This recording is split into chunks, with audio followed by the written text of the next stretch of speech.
All right, Dieter and Hutch, we're here, and We're here. we've had a moment. We've thought through what happened, and turns out still bad, still not a great, Still terrible. still not a great performance from the San Francisco 49ers, who are 2-3 on the season, and that 0-2 is in the not. division. They just hadn't planned that at all. And Jake, I'm not gonna lie. Took a lot to not say they're cooked. Took a lot. Took some real restraint to not go count them out, baby. They're done. Because today feels like one of those games that you just don't come back from. And they might, but they probably won't. I don't know. Where do you stand on it? It's something where it's like, I think the instinct is to just say they're cooked because they had such a terribly vibed.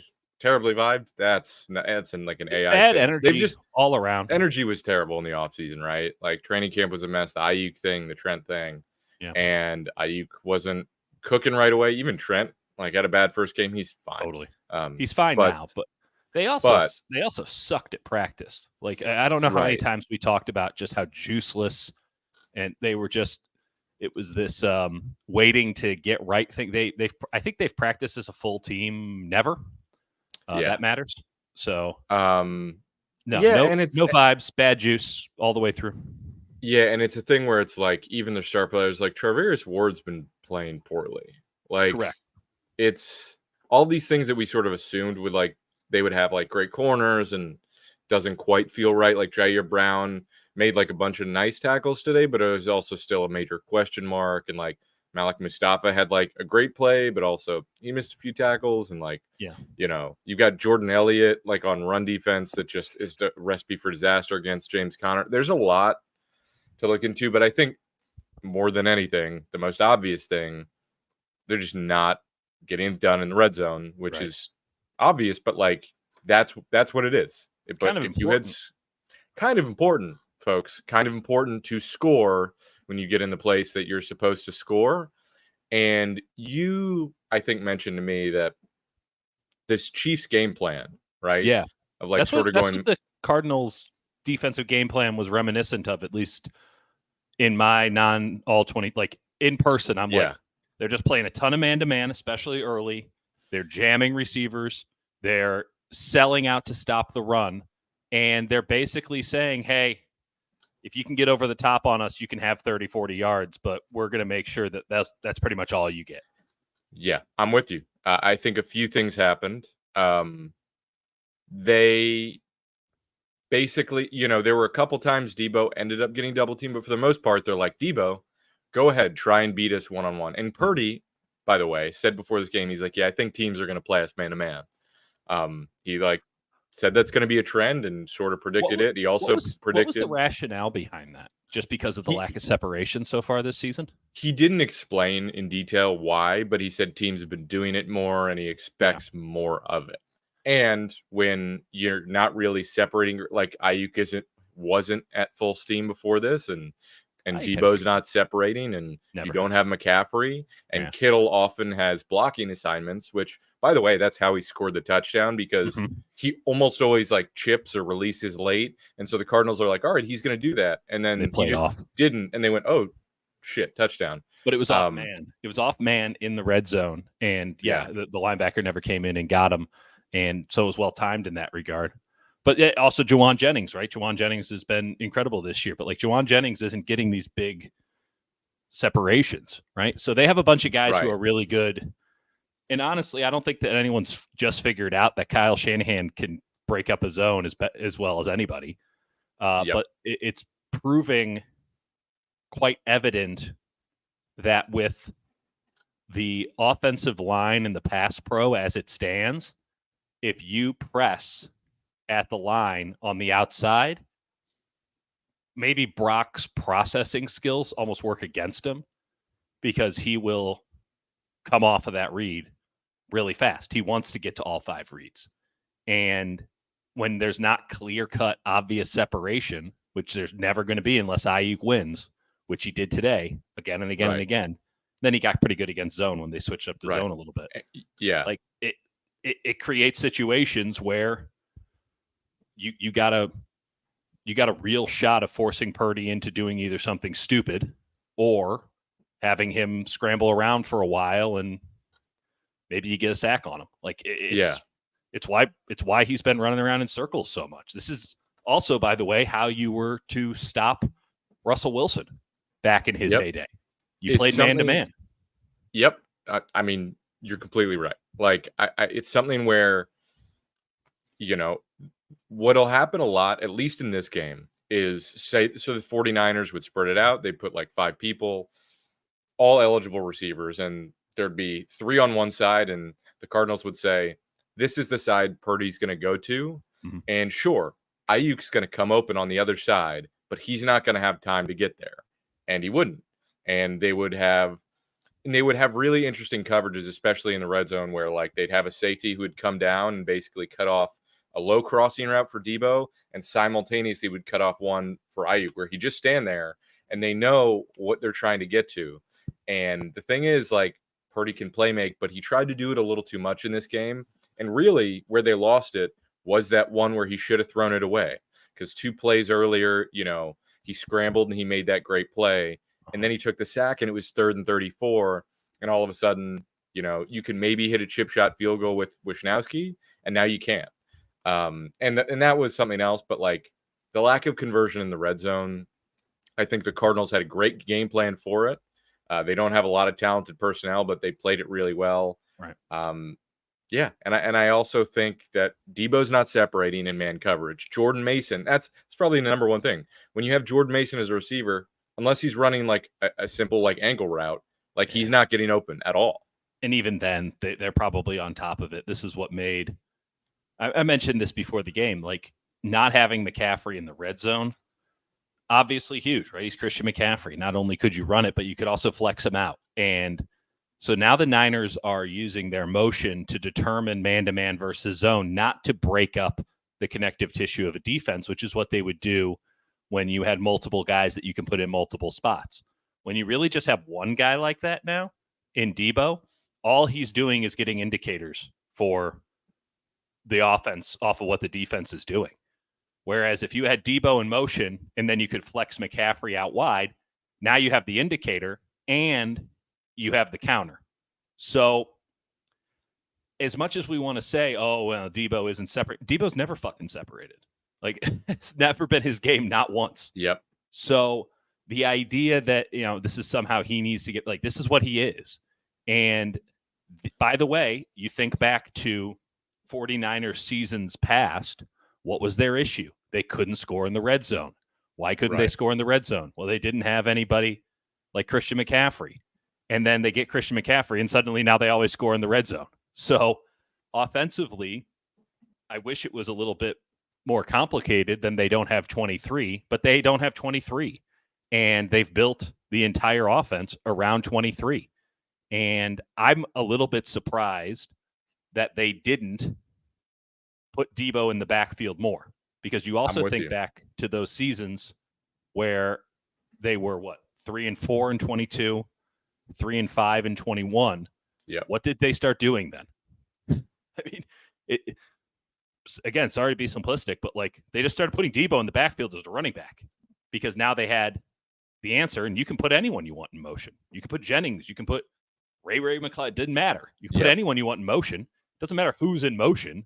I mean, it does maybe to a degree, but more or less any receiver in the NFL that you put in motion is going to give you the indicators that you want.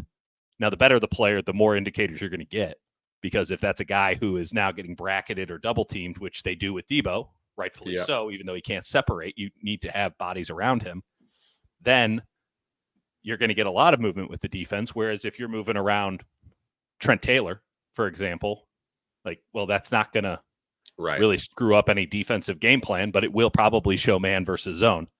So they just don't have an anecdote. I have anecdotes. They don't have an antidote to basic stuff. So they know what's coming, but when your offensive line doesn't protect the way that it should, and you don't have players who can beat man-to-man, there's not a lot of incentive for a defense not to just give you man-to-man every time And yeah, you'll concede some big plays. Yep. But ultimately, you can't string enough of those together to have big sustainable drives. And you're really going to have a lot of problems when you can mix man and zone near the end zone.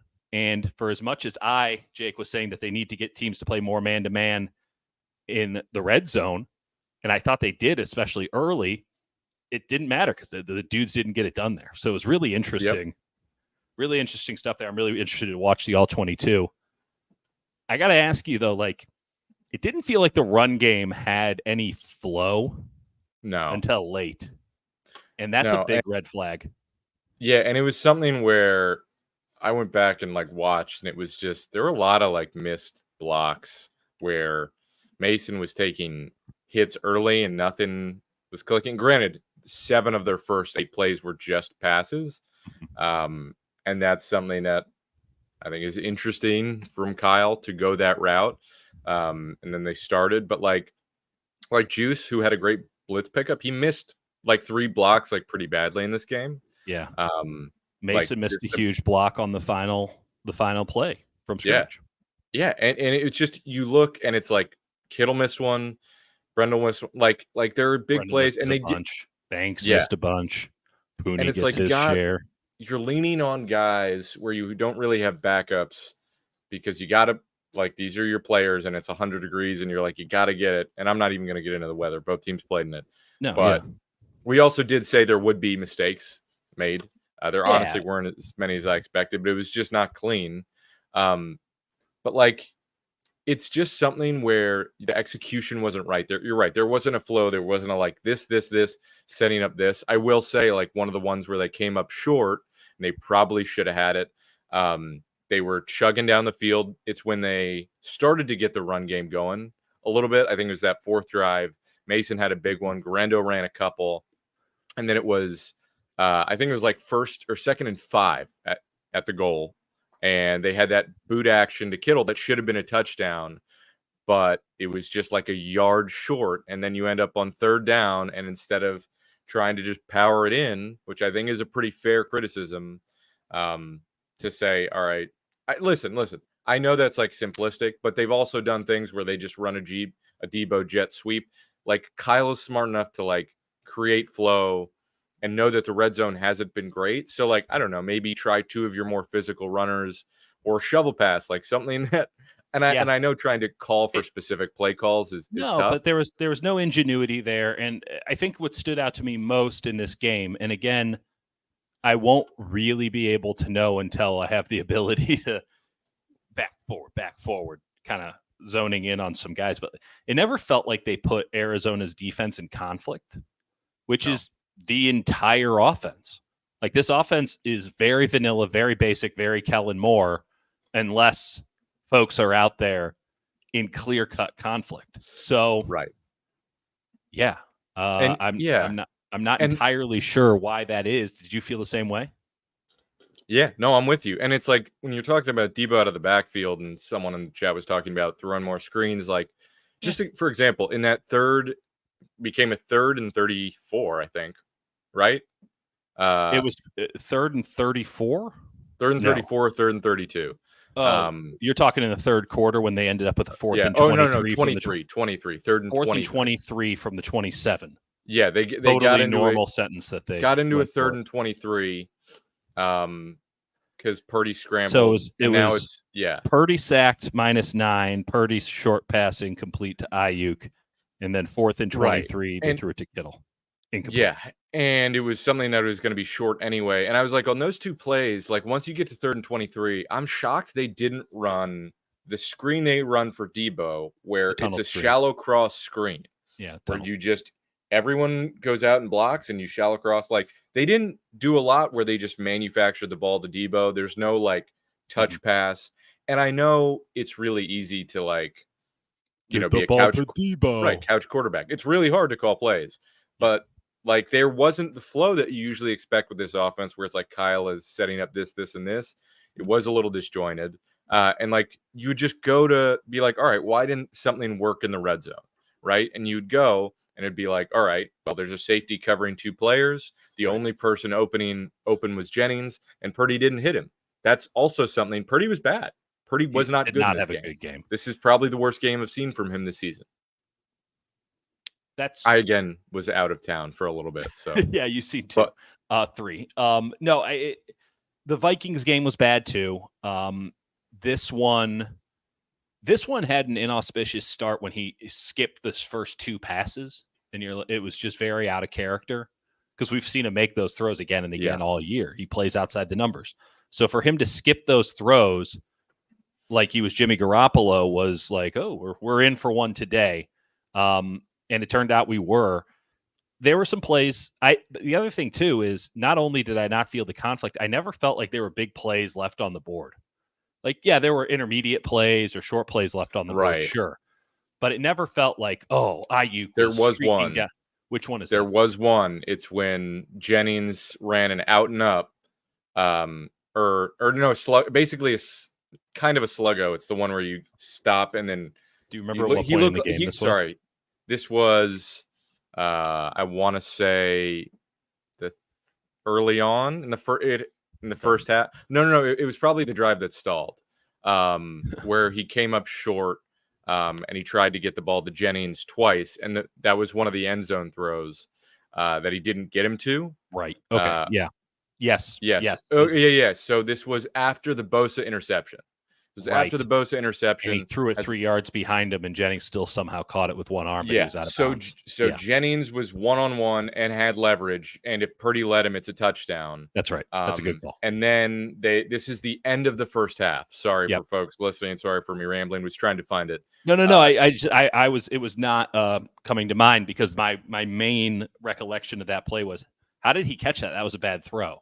Right. He caught it one-handed out of bounds. So this was like with time running down, Jennings just cleanly wins, and Purdy throws it like well short, like objectively. If he puts that 3-4 yards into the end zone, Jennings runs into it, and it's the safety wasn't making it there. Like he didn't have. He was not closing. And then you have after that you have like a pump Kittle catch. That was a really great play. 16 seconds left. They call a timeout. Then you get to a situation where Ayuk's wide open, but Jennings is doubled, Debo's doubled. He can't get to Ayuk, who beats Budda Baker clean, and he has to throw it away. Then the throw I'm talking about, where Jennings, it was kind of the one from like last week too, where he couldn't get it to Jennings, and he sort of loops around back corner. Yeah. And it's sort of like it's blind for the DB, but Jennings can make a play on it. Mm-hmm. And he just underthrew Jennings slightly.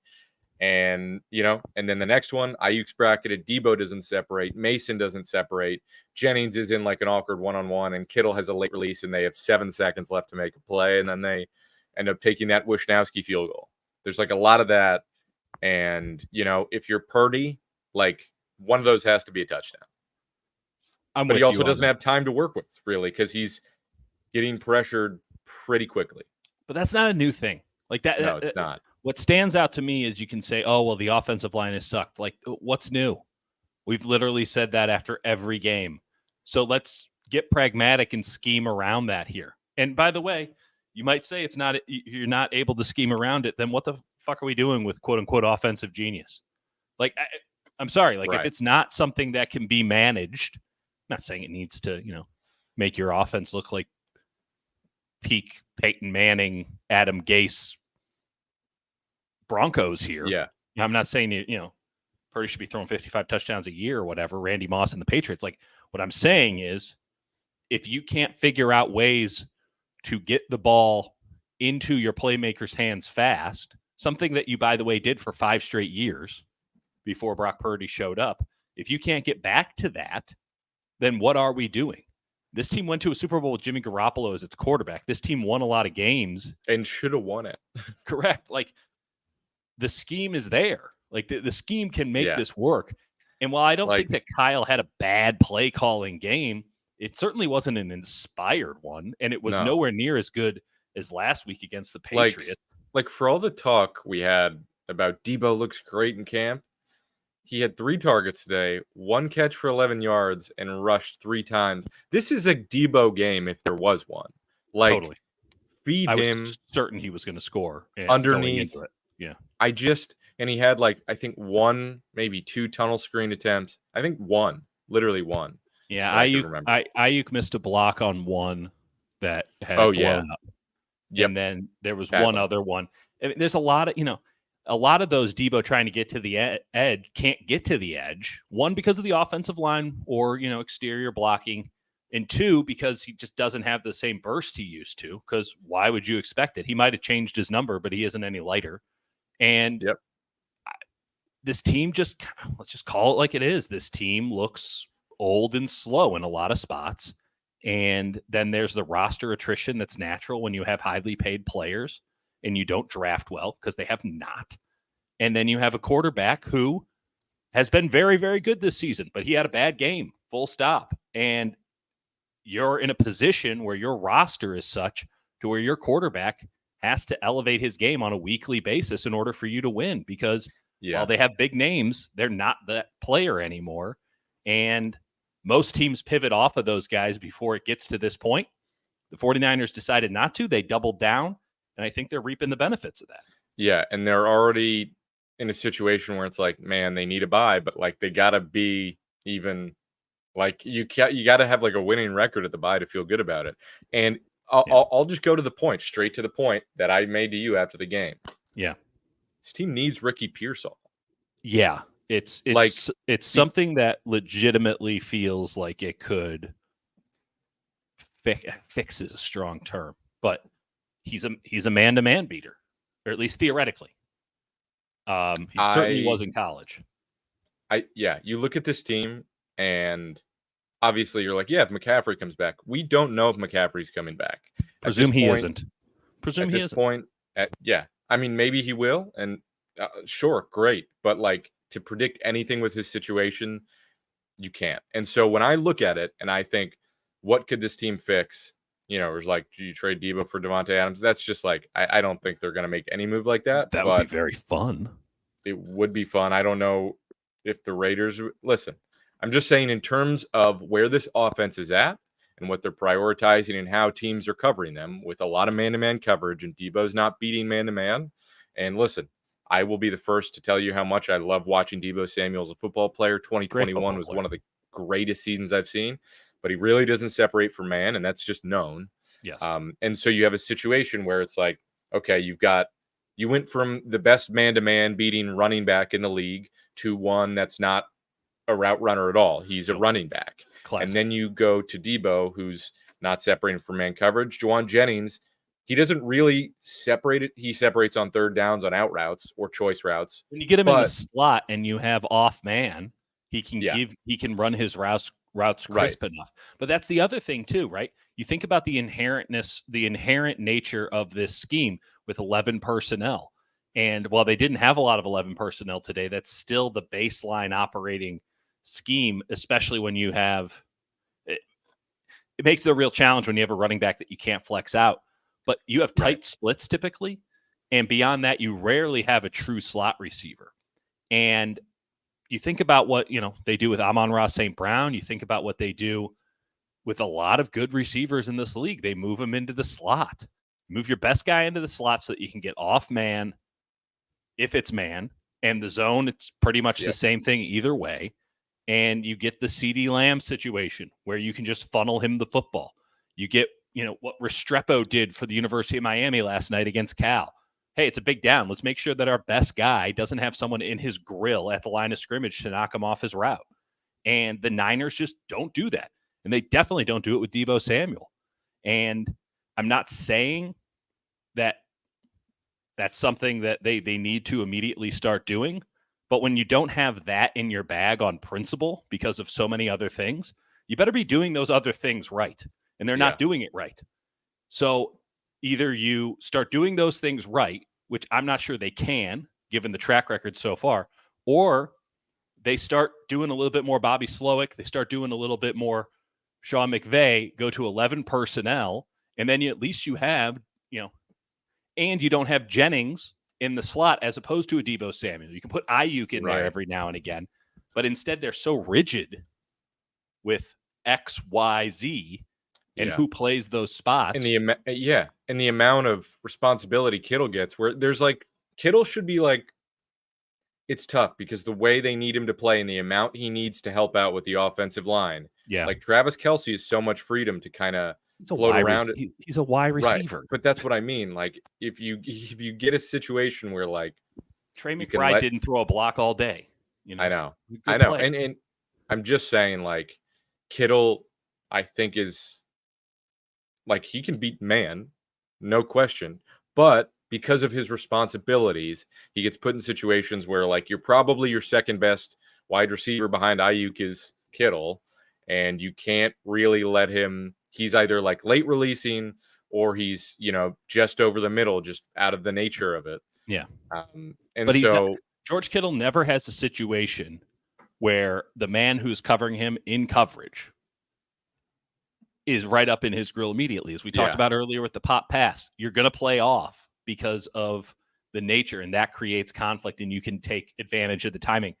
It was just way off today, and it's not surprising. It's a Jonathan Gannon defense. It was going to be well coached, and they just said, hey, here's the deal. We don't have the talent 1v1, but we do know what these guys don't like, and we're going to do that to them again and again and again. And if we lose by 40, we lose by 40. But this is the only way we can win, and they won. Now, by the way, there's a lot of other shit that happened, right? Yep. It wasn't just the offense, but they scored one touchdown from scrimmage this entire game, and they went scoreless in the second half.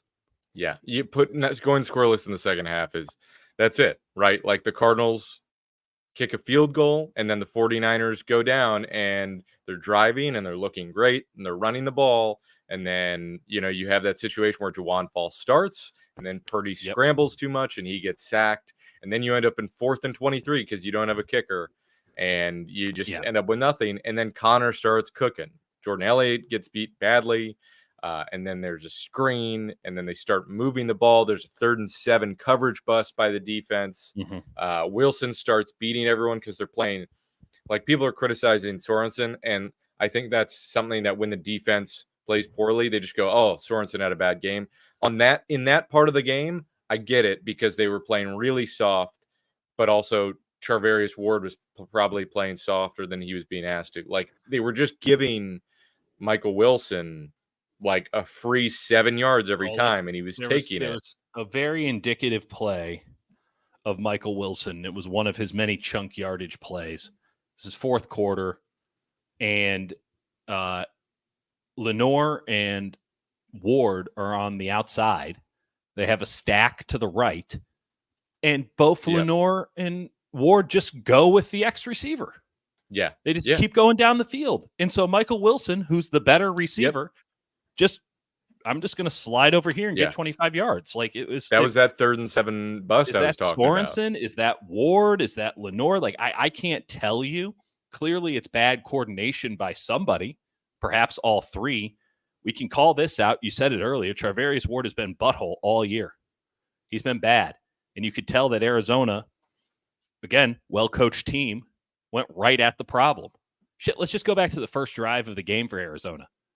59. They saw it on tape, and they said, let's do that. And there's 20 yards, and then here's a 50-yard scamper. Done. Touchdown. They've got a problem at linebacker because Warner was not himself in this game. Like, I think he looked slow in the second half. Who would have thunk it after that? And there was one part where Kyler just gave him a shimmy, and Kyler can do that to everyone, but like Warner doesn't usually get juked like that. It was put it all out there, and just he didn't. I'm not saying Warner even had like a bad game, but he's been playing Defensive Player of the Year level, and he was not at that. No, and then the help behind him, like Campbell just doesn't. He's not moving right. And there was criticism of like pressure not getting home. Kyler's also getting the ball out quick today. I'll say that. I'm not saying they were getting pressure home a ton, but it's tough, and it's also tough on the defense to, I thought that they actually had a decent enough game with pressure, and it all boils down to the 4th and 5, where they actually do get home because they bring the house, and Floyd is getting up in his grill, and Kyler takes how many steps back?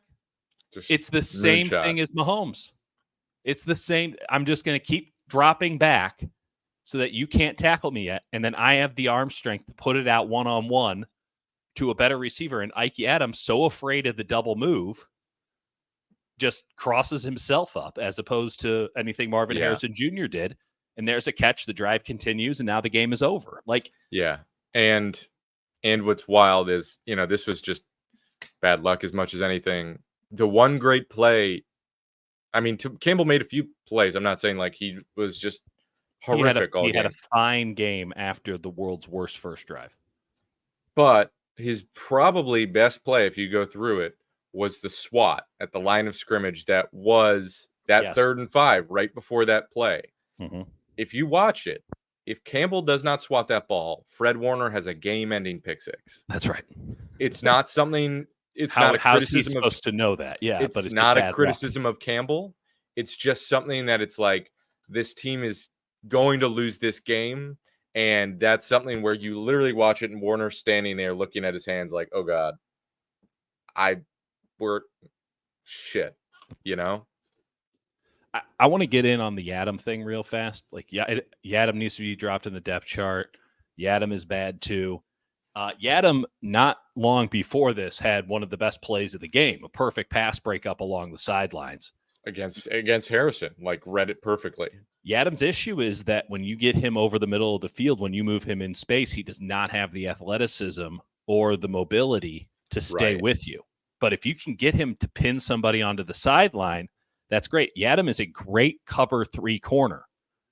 They're not calling any cover 3 anymore because they don't have the safeties and they don't trust the pass rush to get home. So they can't call cover 3. They have to call more man stuff. They have to call more quarter stuff where Yadam is now, playing hook. And it's a mess. They built this team to be a juggernaut. They're not a juggernaut.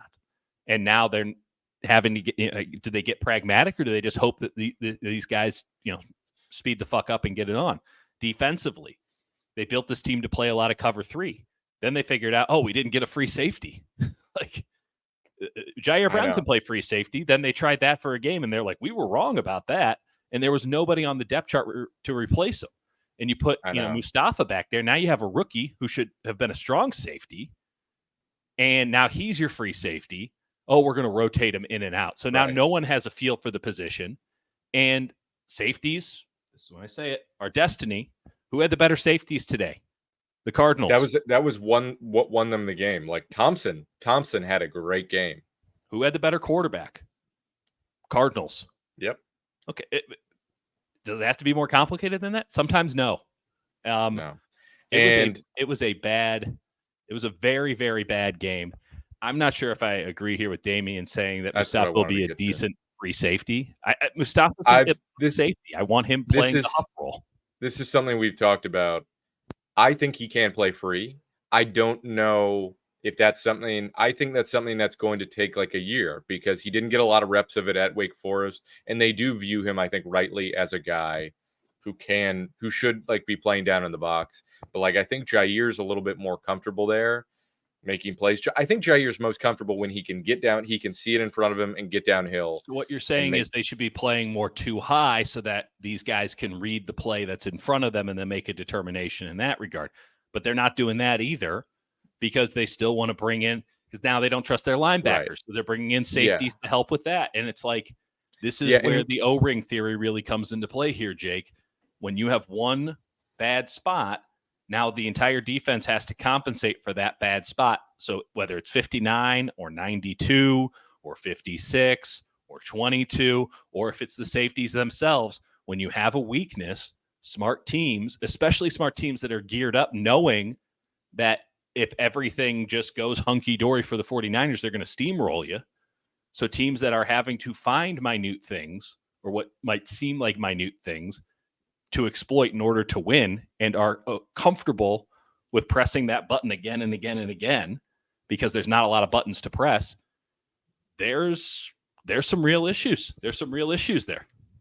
Yeah, it's something where, I think to be specific to Mustafa, like he made one really great play today, and he has like other moments, and then he has moments where he's just like taking either the wrong angle, or he's a rookie. He's a rookie safety. And they ask him to go to trigger, and they say like, be fearless, go after it. And he does. and it's just the timing's just not quite there. And it's hard. It's really hard with rookie safeties. There's a lot of timing. And if you mess up, it's a 70-yard touchdown. Yeah. Like, it's just, there's a lot on your shoulders. And to ask that of him is tough when he's not a guy who played it, in the SEC. He doesn't have like a ton of reps. Like, he was playing in different roles. Kicking North Carolina State's ass every year didn't get him prepared for the Arizona Cardinals? Yeah. I You're telling me that ACC football isn't elite? Because I was watching it last night and it felt pretty elite to me. It does feel pretty elite.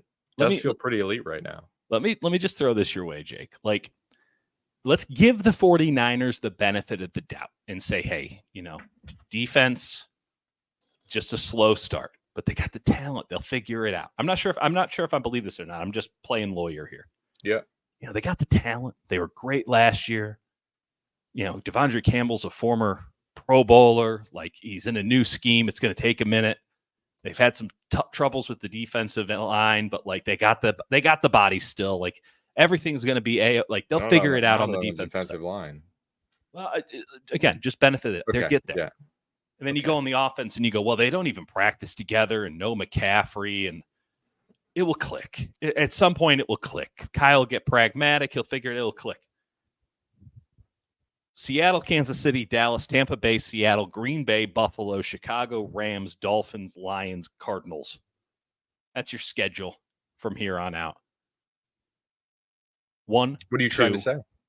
3, 4, 5, 6, 7 playoff teams minimum. You're rest disadvantaged in almost all those games, by the way. You had the largest rest disadvantage in the league coming in, and now it's going to kick in a serious way. 21 games of days of 21 of rest disadvantage coming into the season. I still think you have about 15 of those left. No, shit, like 18. Yeah. I think it's a situation where, like, again, I said it, they actually really need Ricky Pearsall, and that's like a scary thing to have to really need at this point in the year. And you're not going to have him back for, I think they thought, like, all right, we'll at least split with Seattle and Arizona. They're like, we'll beat Arizona probably.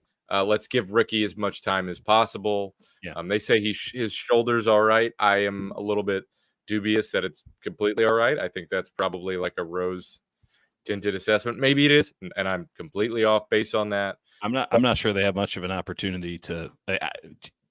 I think they'll probably not play him against Seattle because they have one practice. Yeah. Well, yeah, I think that's why they didn't activate him. They said, all right, well, if we're going to activate him, like, let's give him like a 10-day ramp up before the Chiefs and then the Cowboys, and then there's a bye week and we can get an actual practice in, and then you face the Bucks on the road and then Seattle and then at week 10. I mean, that's the thing. Like, this team's season is the next 3 games.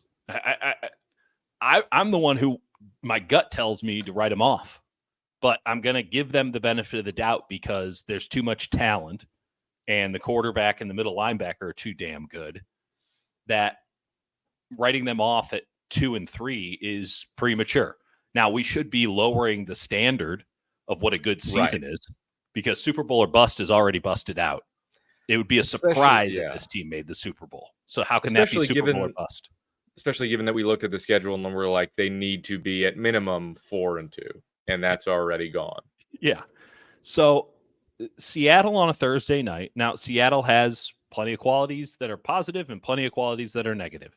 I'm not sure if anything that we have seen thus far will translate onto a Thursday night game. Again, one practice, and it's a walkthrough. So they just play football again almost instantaneously. Thursday night's a toss-up. I think that line should be even. I'm fascinated to see what the line is. If you could look that up for me, that'd be great. Then you get Kansas City, which for some reason my gut says they win, just as a big fuck you to any sort of logic in this season. Like, oh, but they beat Kansas City. Then what? Then Dallas comes to town and everyone goes, oh, Dallas sucks. They always beat Dallas until they don't. Like, I'm not arguing that Dallas is good. What I am saying is that, are we sure the 49ers are good? What evidence is there that the 49ers are good? They've beaten the Patriots and the Jets. I'm pretty sure the Jets aren't good. I know the Patriots aren't good. What would you guess the 49ers and Seahawks line is? Niners 3.5. Pretty much. Niners by 3 to 3.5 to 4. Yeah, that's 6.5, 7 points on a neutral field. Yeah. So I disagree with that. By the way, the Niners have been big favorites against the Rams, lost. Against the Cardinals, lost. They've been touchdown favorites in both of those games, and they've lost them outright. This game should be even. We have seen this. Yeah. We have seen this, but this is the difference. 21, it was not Super Bowl or bust. 22, it was not Super Bowl or bust. Now 22 more so than 21, but 21 they're 3-5, and then they just said we're going to ride Deebo Samuel as far as we can take him, and that was apparently the NFC Championship game, and that was one hell of a season, right? And they're one Jaquiski Tart drop away in theory. 22 was actually kind of a weird year. I don't have that great of a recollection of what happened in 22. Yeah, because it was. They were 3-4 at one point in 22, if I remember correctly. Yeah, and then they started rolling.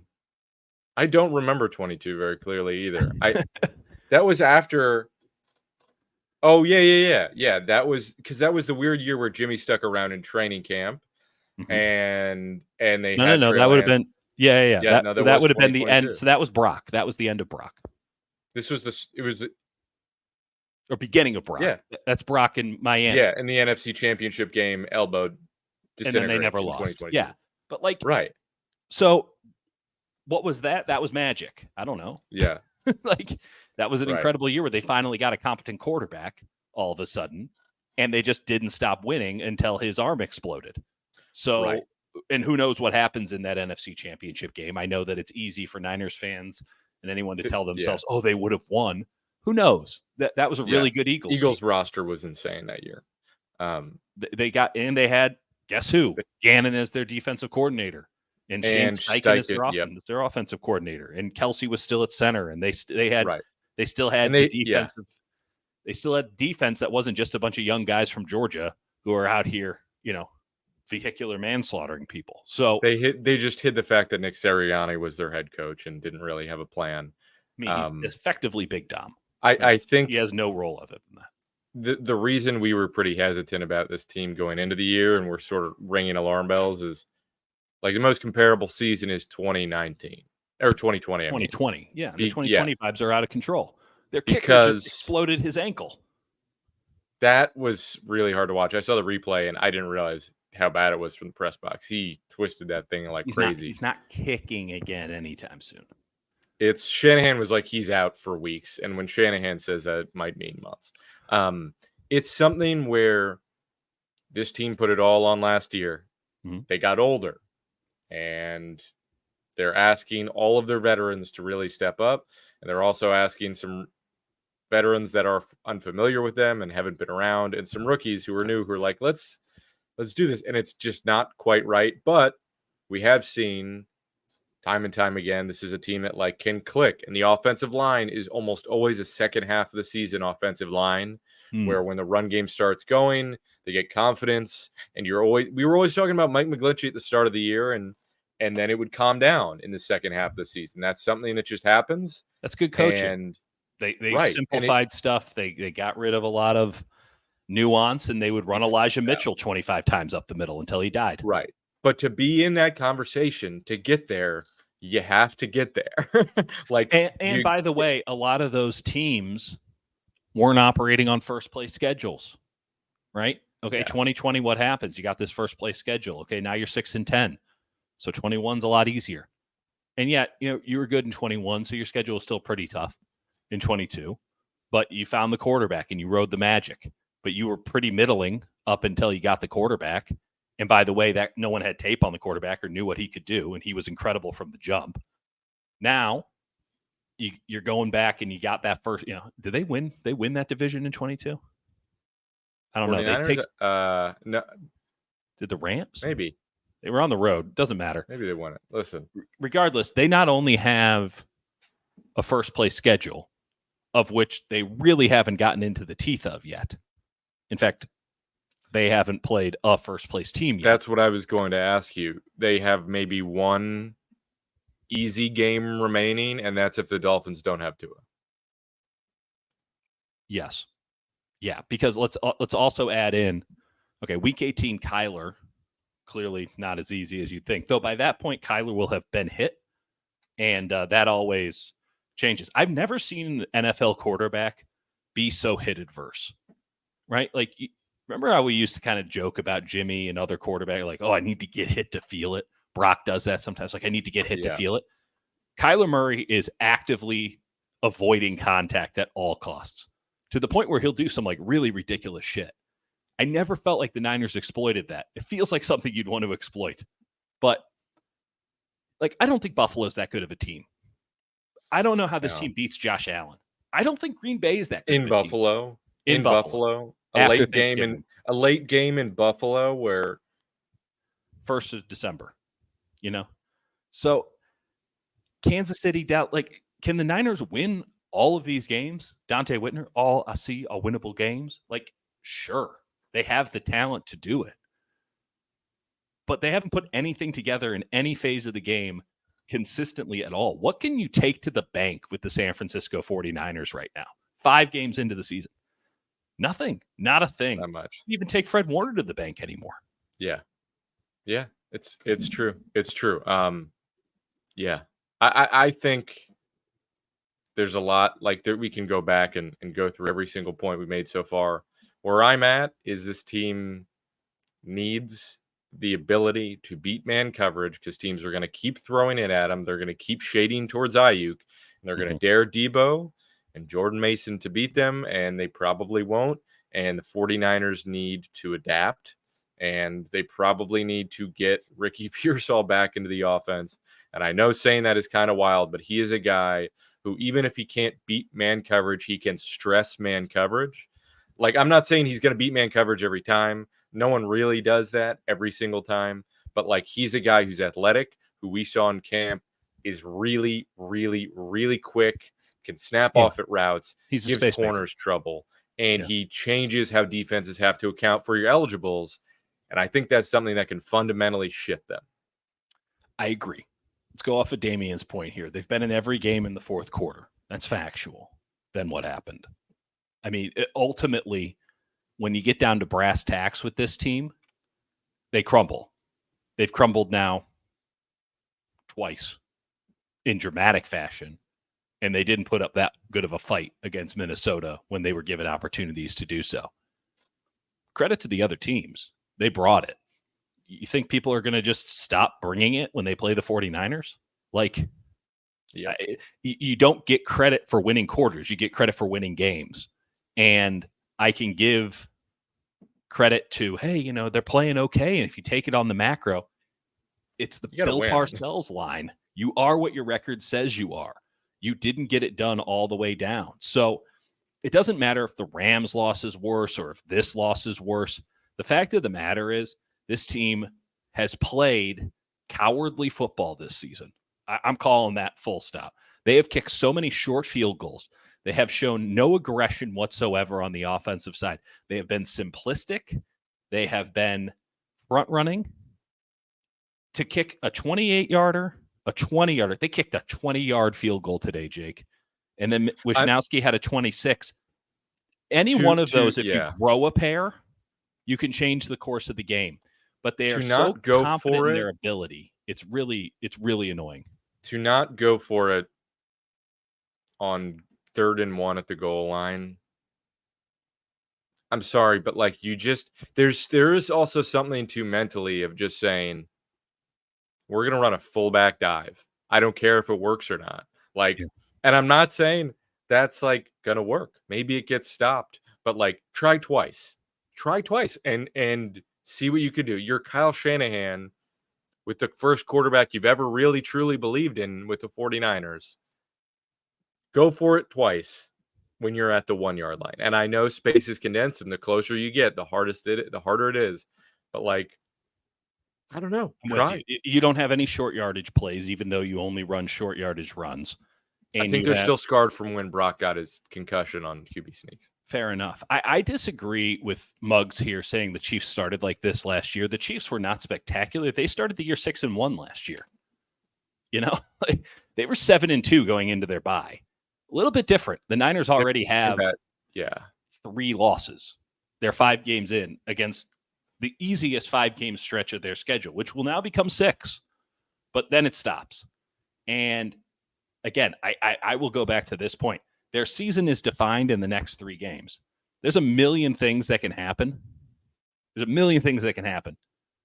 But if they don't go into their bye with 2 more wins than they have currently, they can't get into the bye at a 500 record. What are we doing here?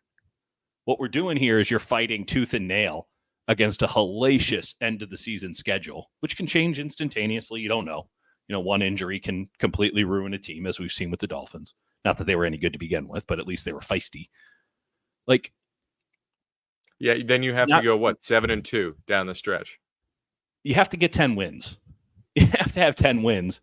This team has 2 after 5 games. It'd be one thing if we were talking about, hey, kind of a weird year. Let's see what happens. Expectations versus reality. This is about as bad as it could be. And the expectations were as high as they could be. Yeah. I don't think Thursday night might define the season. Right. If they, it's a good point here by Woodpit. If they win Thursday, they're atop the division. The division sucks right now. So what? They're on top of the division on the 10th of October. That doesn't matter. Their record's what matters. And let's remind everybody, the only time they've ever made the Super Bowl is when they've had just two games at home in the lead up. And last year they needed every ounce of that home field advantage. This team has never won 3 consecutive games in the playoffs. They've won 2. But they've never gotten that third one. And so you are looking right now, unquestionably, at having to play at least 3 playoff games if you make it. Yeah. And probably all 3 of them on the road, unless this division stays ass all the way through, in which case then you got gifted 1 as the lowest division winner seeding. Again, other teams, this would be great. When you build it up the way the Niners built it up, they didn't push back on any of the hype at all. Right. Nor should they have, given their talent level. Yeah. And now they're coming out here and they have looked mediocre at best. I don't care if you're winning in the fourth quarter. Lesser teams have easily flipped the script on these guys in the fourth quarter twice now. And one thing I will mention going forward, just thinking big picture, you go back to 2019 and things weren't starting right. Traded for Emmanuel Sanders. That's right. You go back to 2020. Was it 22 they traded for McCaffrey? It was 22, right? Yes, it was just before the Brock thing. And when things weren't going, and then they traded for McCaffrey, and they lost to the Chiefs, but then they started cruising. They started absolutely cooking. Well, it became very easy to score in the red zone. And they have cap space, and they could do that. But, this is a roster kind of at full tilt. I think you can make moves on defense, but, adding an offensive weapon, it's, in-house. They'd have to hope McCaffrey comes back or Pearsall goes. You're spot on with Pearsall. This team needs a third down running back like nobody's business. They have Mason, who is a first and second down kind of back, between the tackles, outside zone kind of back. You then have Garendo, who I'm not sure what it is he's good at yet. He doesn't know how to be a running back yet, and I thought that was the case when they drafted him, and I thought he needed all of camp. Football. Do something with him. Because right now they're like, what if you were just Jordan Mason again? This team needs a threat out of the backfield, even if it's on a designated passing play. Yeah. There's no one else. You can't give it to Taylor. Taylor's a between the tackles runner. Keyshawn Vaughn's a between the tackles runner. There's no scat back. There's no Jet McKinnon. There's no go down the line of all the very good. There's no Tyrone Tracy Jr. on this team. Cody Schrader, as Woodpit brings up, he wouldn't fit that bill either. They don't have a pass catching back. They don't have a Rashad Antonio White. Gibson. That's kind of what you need. A veteran pass catching back who's big enough to pick up blitzes on third down, but can actually run a route and do something. I mean, people are saying they need to trade for a free safety and a defensive tackle. I mean, that's like teams going into the baseball playoffs being like, what we need is a back of the bullpen guy and a middle of the rotation pitcher. Get in fucking line. everyone's looking for like this lefty reliever that doesn't exist, you know? So, I mean, I agree that Darnell Savage would be a good pickup from Jacksonville. They just got him and they won today. Like, I don't think they're trading him. Like, there's not a lot of guys who are just available right now. Who is the beauty of the situation? I'll say this for the Niners. The beauty of the situation is the two best teams in the conference right now are the Vikings and the Commanders. That doesn't inspire a tremendous amount of confidence in the top end of the NFC. Sam Darnold was ass today. He was bad. They still won because Aaron Rodgers was worse. Right. I really like watching the Commanders. I think they're fun. Their defense is not good. And as great as Jaden Daniels is, like, he is still a rookie. And at some point, a defense will figure out, like, I don't know, maybe spy him. Maybe that, I don't know. I don't know how you stop him right now. No one stopped him, but like, they lost 4 games at LSU last year. So clearly someone figured something out. I know. And you know what's funny? Some of the bad teams in the NFL, like, I'm just realizing this. Let's take like the Patriots, the Raiders. These are teams at the bottom of Patriots, Raiders, Giants, and Panthers.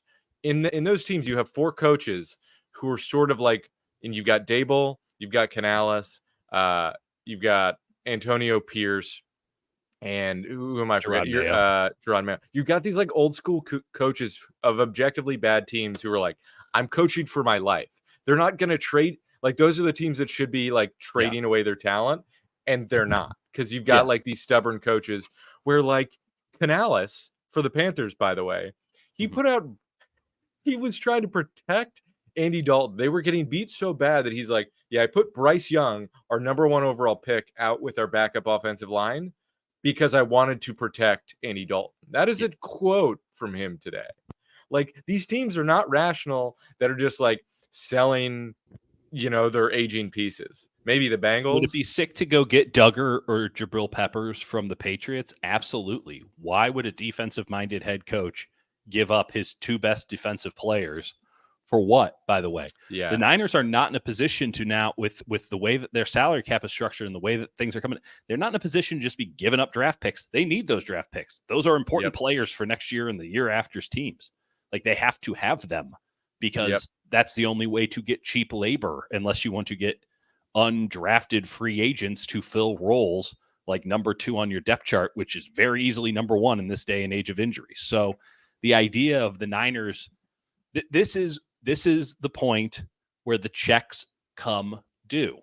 This is what, when you keep rolling it over and you keep spending and spending and spending, this is the point where the checks come due, because at some point you are going to be deficient in talent, even though you're paying all these guys all this money, because the wrong guy got injured in the wrong spot at the wrong time, or multiple. Yep. And you're not in a position to trade your draft picks because you really need them, because you have so many expensive guys. And so you either, I don't know, take out another hedge loan and roll it down. But at some point, the bills got to come due. And ultimately, the bills got to come due for the 49ers in terms of, you have a lot of top-end talent. They need to start playing like it. Nick Bosa is playing out of his gourd. Anyone who looks at the stat sheet and says that Nick Bosa had a bad game doesn't know football. Sorry, watch the game. He's been awesome. But Leonard Floyd has not been good. And he's been okay as of late, but he has not been good. Yetur Gross-Matos on injured reserve. You're counting on Sam Aquanu, Malik Collins, Kevin Givens, and Nick Bosa. Robert Beal, let me know when he does anything interesting in an NFL game. He's not good. He's not good. Yeah. The defensive line is in a tough spot, Jake. I'm being a total sicko, and you know what I'm looking at? What do you got? I'm looking at the Cleveland Browns, and I'm looking at like Shelby Harris. Sure. Affordable. He's age 30. But I'm saying this is where we're at. This is where we're at, where you've got a team. You hear the desperation. You hear the level of depravity in your voice. I'm looking down NFL rosters. I'm like, who is on the wrong side of 30, affordable, but playing okay football in the middle of a defensive line, and on a team that is headed for hell? That's like the criteria. It's just, I'm not gonna say like this thing is cooked. There's way too much talent. We could say it on Thursday. We could, if they're 2-4 on Thursday, they're cooked. because I don't care what happens in Kansas City. If they're still sub 500 after the Kansas City game, 0-3 in the division. Yeah, come on now. At that point, you just have to recalibrate everything and understand that you're playing for your life every week. In fact, I would say that we're there right now. Like every goddamn player on this team, they're operating week to week. Like they're in full desperation mode. I won't fully confidently say that until they like lose both Seahawks games, which I don't think they will do.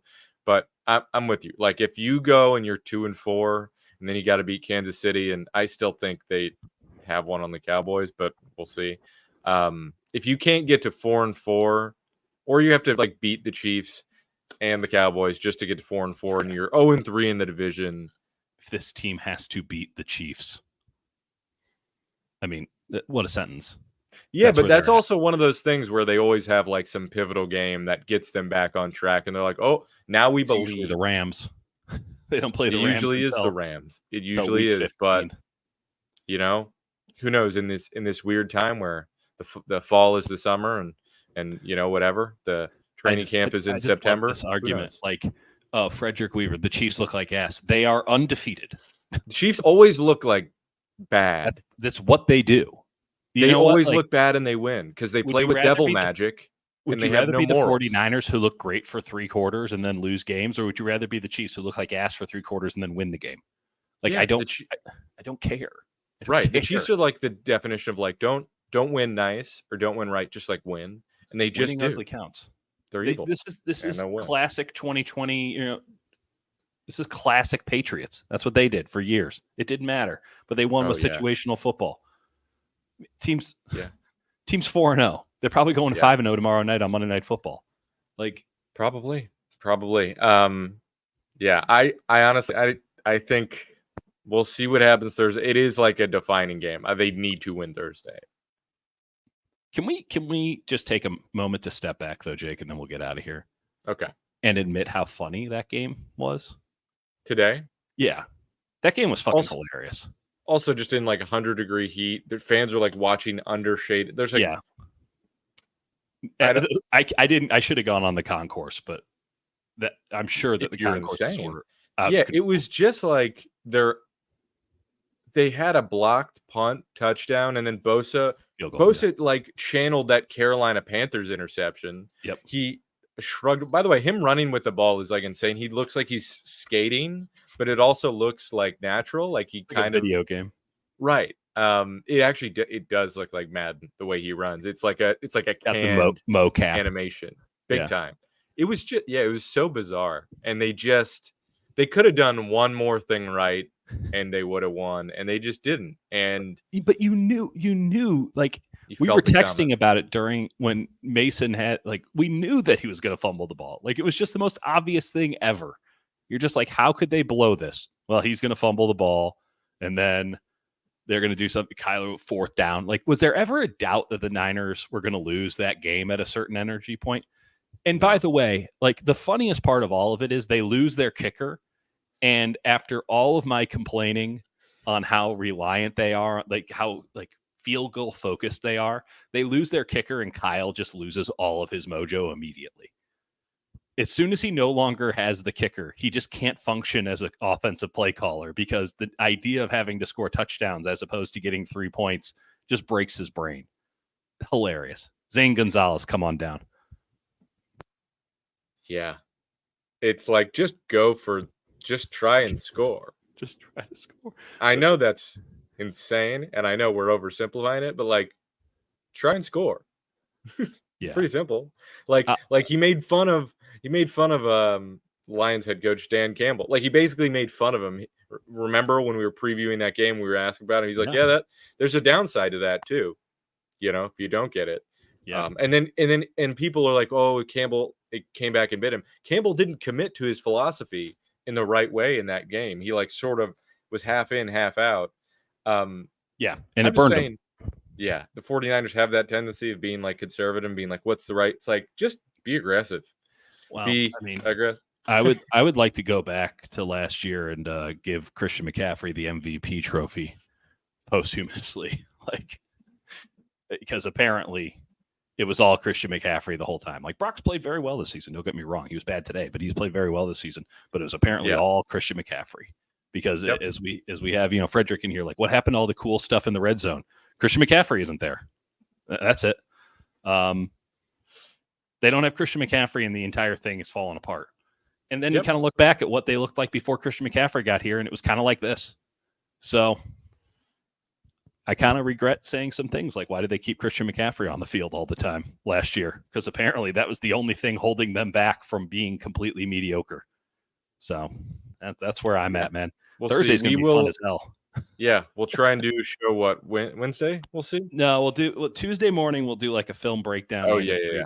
I'm going to try and get through every single red zone snap they've had this season. And and the conclusion I will come to is that they don't have Christian McCaffrey, but I want to figure out what can they actually be doing better, because it's like other teams are scoring in the red zone with much worse talent. So. True. Much cooler plays, apparently. Yeah. And then Thursday night, with the season on the line on October 10th, as the prophecy foretold. Fun times. Yeah. Good luck in Seattle. A team that fears nothing because they have like no real expectations. So, and Geno Smith sat here running, looking great. That's awesome. I will say one more thing. They went for it on a 4th and 23 from the Arizona 27-yard line. That's a thing that happened today. They didn't get it, but they did that. They did. And no matter what else, no matter what else, just remember that's a thing that happened, and you were alive to see it. Yeah. So silly, so stupid. It's beautiful. Much like this stream. Okay, bye. Everybody. That's right. Appreciate you, folks.